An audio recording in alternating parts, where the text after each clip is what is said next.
I'm asking really, which is, okay, give me a question. Example of a society that utilizes. You're saying we need this yardstick given by God. Yes. To make to have justice in society, fairness, and to be living the rule of God in this world. John, I'm filling in a bit there, but no, you filled in a lot. Okay. We were having a conversation on individuals. What I'm asking you is what society, because Sharia is a societal standard, it's not just an individual standard. So what society currently utilizes Sharia, which is you're saying is the greatest and truest yardstick of standards? No. Respectfully, John, let me get this right. I said to you, there is an objective standard, and that you will find in the Quran. That is what I said. Now, I have made it very clear to you that the standard I used was based on the conversation that we have had from the start about awareness and about individuals. Okay? We have continued with that. On that basis, I also said to you about throwing a stone. Yeah? Then it comes on to a societal interaction. I said everything the Quran has is about the external and the internal individual. How the mind of the human being, the brain, how it functions and how it should be governed, that also has to be taken into consideration. So now, taking that on board, you have expanded it by saying, wait a minute, the Prophet Muhammad said X, Y, and Z. I'm saying, well, actually, he was talking about the actions of people. I'm talking about the system. Make the distinction. The system is still there. The system can be operated today. Going now to your second question. I am saying, don't ask me about a country. Don't ask me about X, Y, and Z, Saudi Arabia or Iran or Iraq. I am saying, let's start with the system. If we find fault with the system, then that's a different issue. Yeah? Now, I said to you that when we were having the conversation, it was on an individual basis, and I am still telling you now that the Quran contains the necessary information for us as individuals. It answers the external reality and the internal reality that we have. Going to your second question, and it will only be fair to answer it, I would say there are many countries that are trying now to finally implement the system the way the system ought to be implemented. Yeah, many countries, whether it's Saudi Arabia. Which was the best I'm telling you. Oh, no, that's a difficult question. I'll be honest with you. But not even, I wouldn't say that. Like I said, many countries are starting to now take it. And you know what? There is a reason for it, I would suggest. Okay? But that aside, I am saying to you, look, there is the system. It is the system I want us to consider.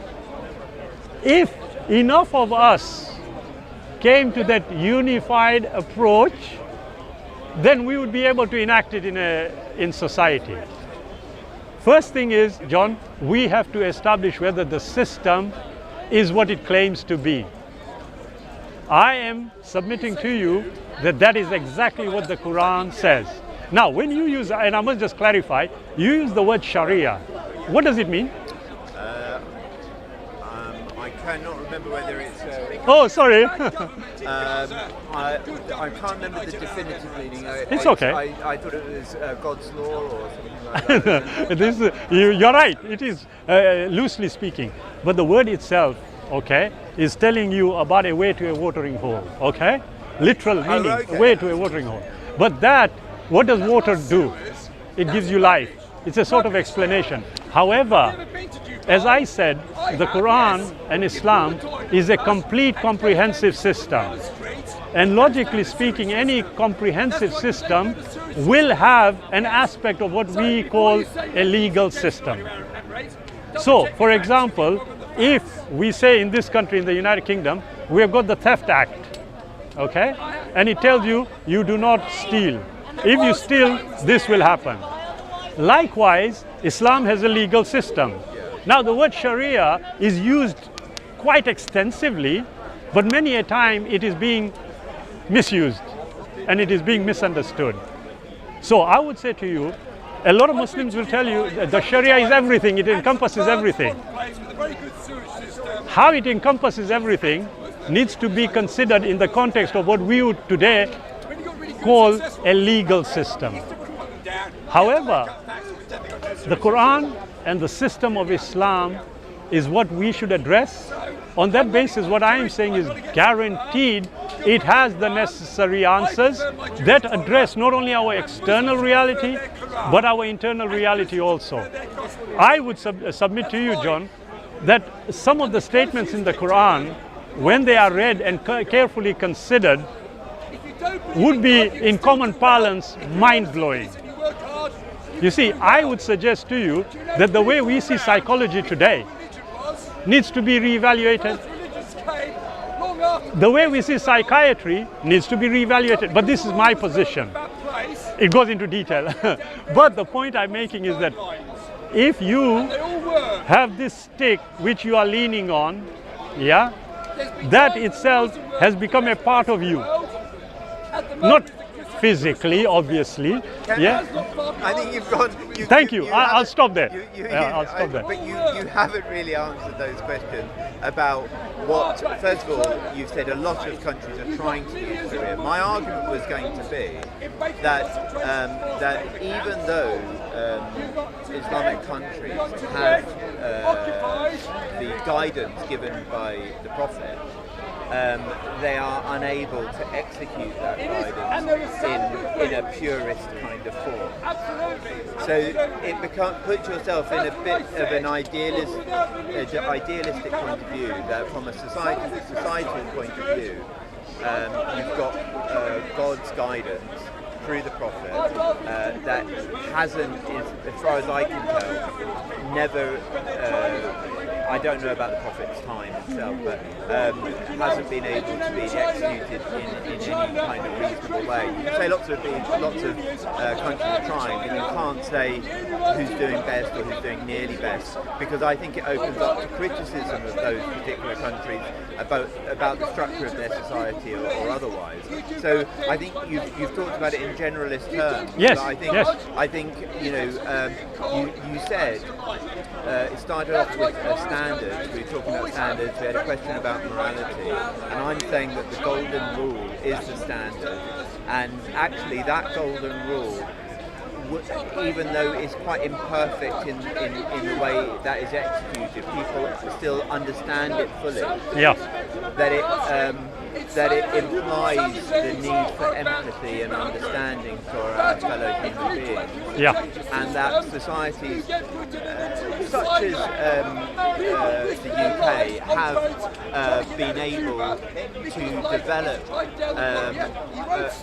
probably the on the whole, there might be other exceptions, but one of the most just legal systems in the world. That is at least regarded by other countries as one of the most just at the basis. Yes. That has developed and evolved through lots of different forms. Yeah. And that is actually fundamentally different from Sharia or some of the aspects of right. Excellent, John. I would suggest again there is a bit of a misunderstanding here.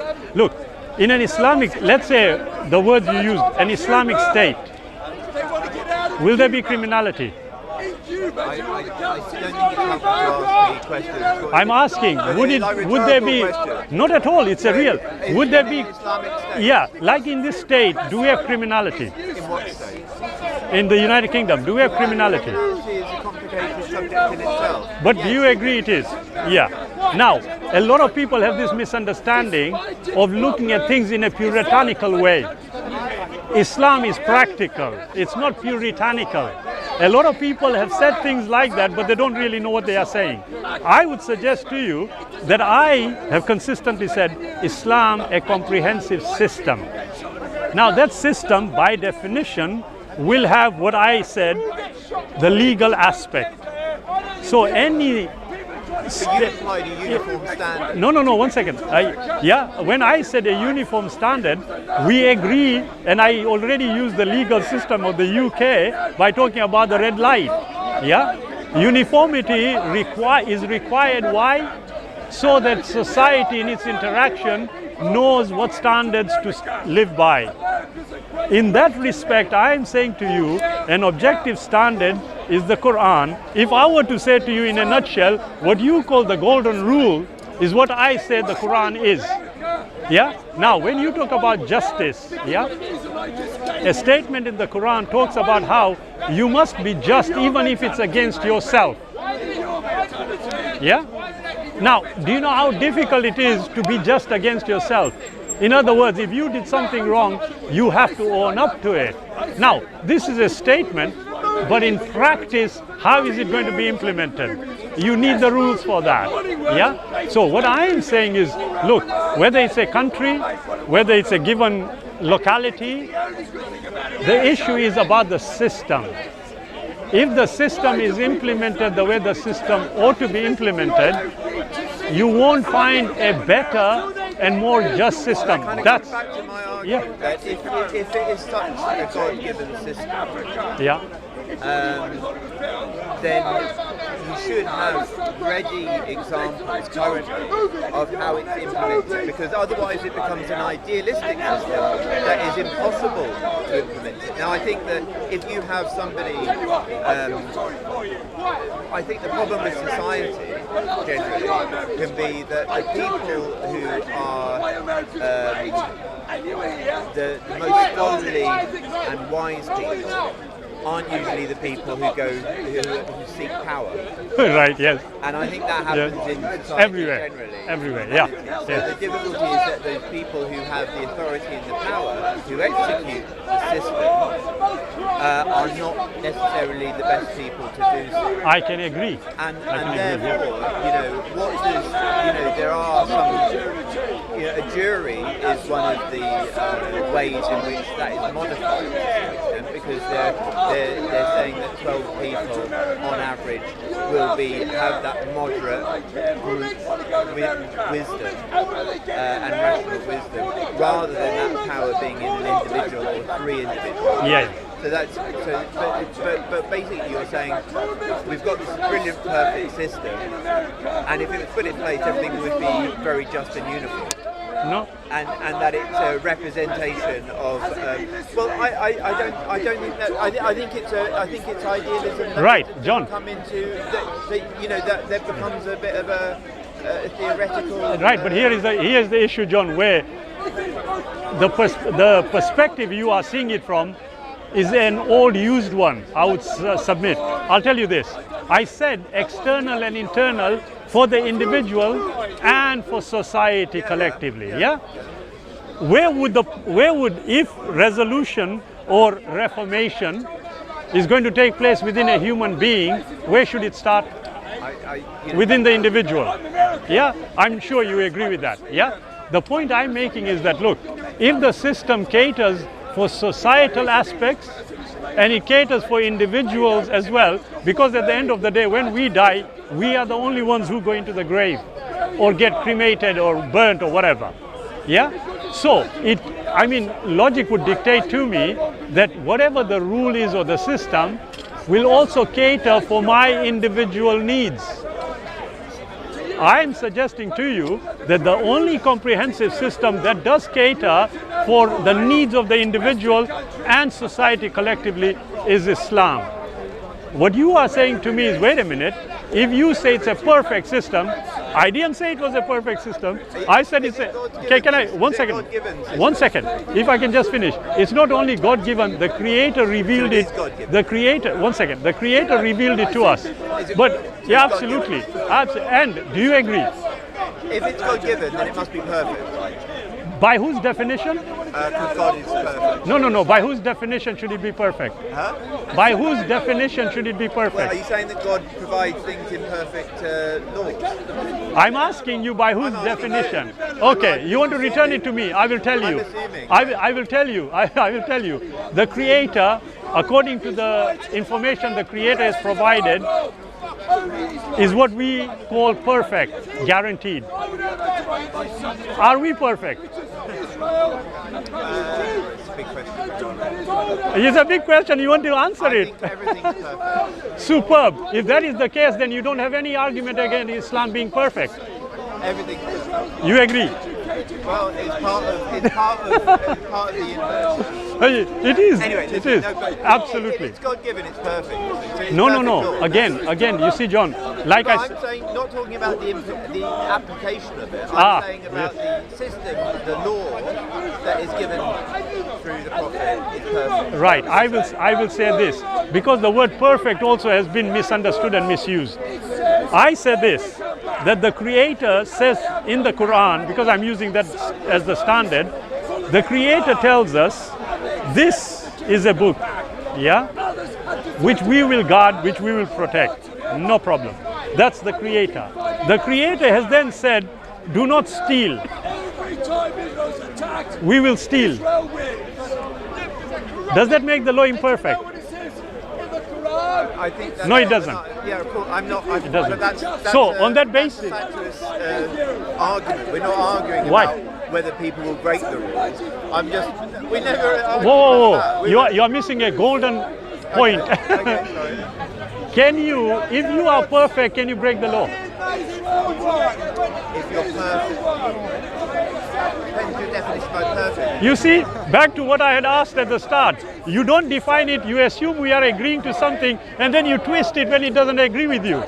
You don't do that, John. I don't think that's fair. No, just a joke.